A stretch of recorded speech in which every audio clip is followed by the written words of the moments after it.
Nombreux sont ceux qui pourraient dire à l'égard des systèmes établis et des rites, coutumes et traditions. Bien entendu, nous ne considérons pas seulement cela, c'est seulement symbolique. Nous croyons que cela fait allusion à quelque chose d'autre, et c'est à cela que nous pensons. Oui, mais cela n'est pas suffisant quand le Saint-Esprit vient, comme il est venu en ce temps-là, et qu'il prend possession et que vous marchez avec lui. Alors, tout le caractère terrestre et extérieur du christianisme perd peu à peu de sa valeur pour vous, et vous êtes de plus en plus attiré par ce qui est une glorieuse réalité. Le Jésus historique cède la place au Jésus céleste et de l'Esprit. C'est exactement ce à quoi nous faisons allusion par les voix des prophètes. Ainsi, le jour de la Pentecôte, la parole cite Joël. Tous ceux qui étaient à Jérusalem disaient « Que veut dire ceci ?»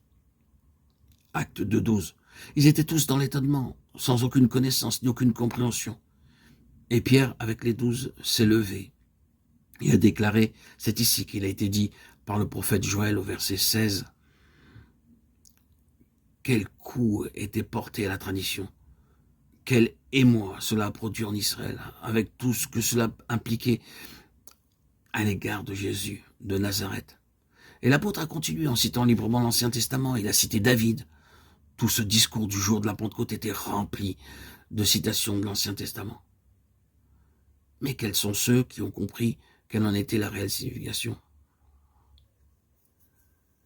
Vous voyez donc que c'est une chose qui doit venir en nous avec beaucoup de force, car même le christianisme du Nouveau Testament peut se limiter à un système terrestre techniquement exact. Vous pouvez écrire vos manuels sur les procédures du Nouveau Testament. Vous pouvez avoir raison par rapport à la lettre, mais c'est sur un plan horizontal. Cela devient légaliste et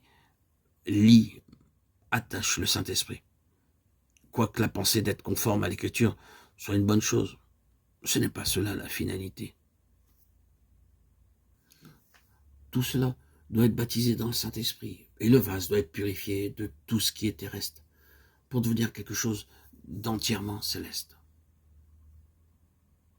Les pharisiens avaient une compréhension et une mentalité qui les plaçait dans une position horizontale, sur un plan horizontal.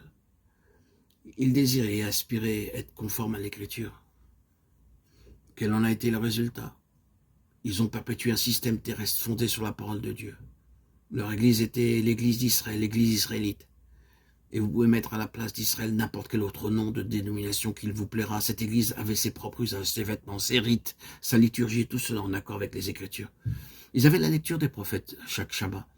Ils avaient tout un vaste système, mais il était tourné vers la terre, aussi mort qu'il est possible de l'être.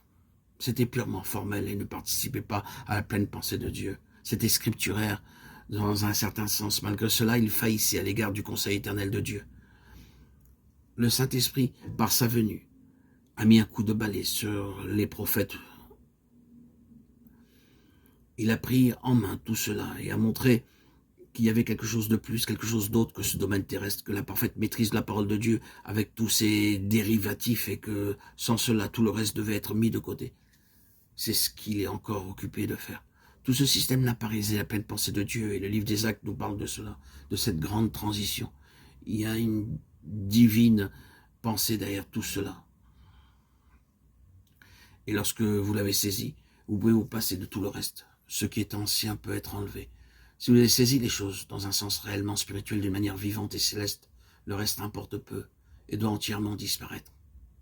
C'est ce qui s'est passé dans le livre des Actes. Vous pouvez ne pas toujours saisir ce qui a commencé, mais le fait est que cela devient bien une réalité. Les apôtres ont continué de se rendre au temple et à la synagogue pendant un certain temps, et puis ils ont cessé de s'y rendre. Ils l'ont fait pendant un temps, mais ils se sont retirés peu à peu et se sont trouvés tout à fait en dehors. Quelque chose était arrivé. Ils étaient entrés dans un domaine vivant et tout le reste n'avait plus lieu d'être. L'ancien avait conduit au nouveau. Il avait accompli son dessein. Ce qui était céleste avait trouvé sa signification. Ce n'est plus maintenant une question de technique, de rite, de méthode, de tradition à suivre.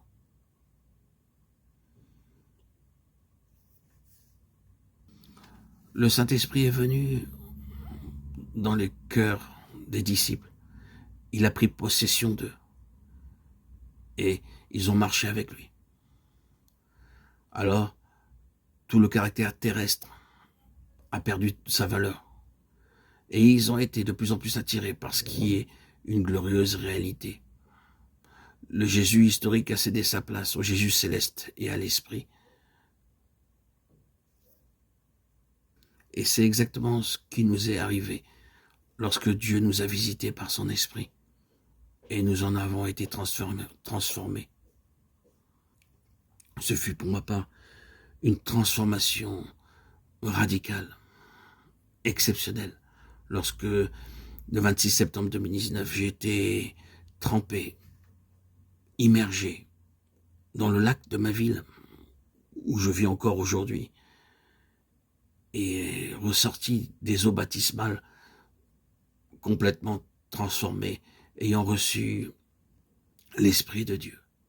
Ma colonne vertébrale s'est tout à fait redressée. J'ai senti cette énergie nouvelle. C'est vrai, avec 30 ans de judaïsme, j'avais commencé à lire et à être pratiquant dès l'âge de mes 17 ans. 30 ans de judaïsme, replié sur moi-même et assez épuisé.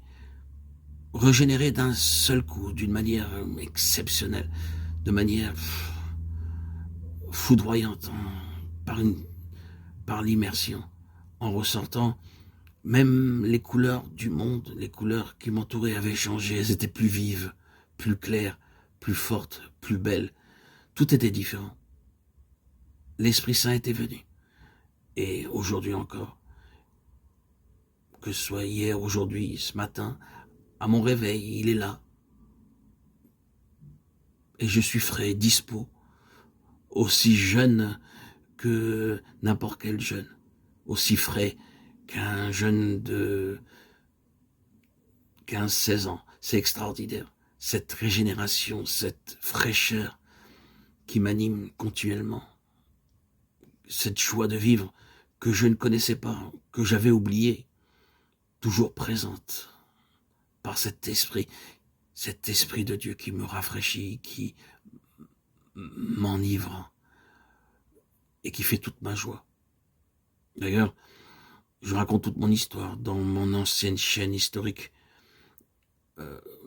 Jésus-Christ, le roi Messie, Yeshua Melech HaMashiach, que j'avais ouverte le 21 juillet 2021, où j'ai publié plus de 106 000 publications et où j'ai exprimé toute ma joie. C'est vrai, je parlais un peu trop de moi, mais c'était si magnifique ce que je vivais dans mon cœur et dans mon âme, que mes yeux étaient beaucoup centrés sur moi-même. Aujourd'hui, avec ma nouvelle chaîne, je fais attention à regarder vers une seule personne, Jésus-Christ, mon Seigneur et mon Roi. Je suis aussi, par la force de l'Esprit Saint, il est vrai, devenu décentré de moi-même. Mes regards sont plus portés vers Dieu, c'est magnifique. Et ce monde a moins d'attrait pour moi, beaucoup moins. Ce fut une véritable ascension, une véritable transformation qui, depuis le 26 septembre 2019 et qui encore aujourd'hui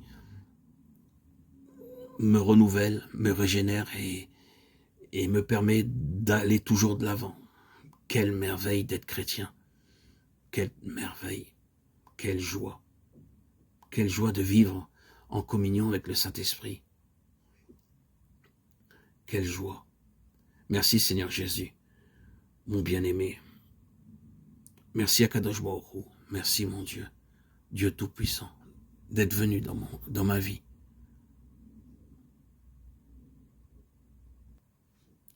Gloire à Dieu au plus haut des cieux et paix sur la terre aux hommes qui l'aiment. À toi Seigneur, tout honneur, toute gloire pour les siècles des siècles. Amen. Alléluia.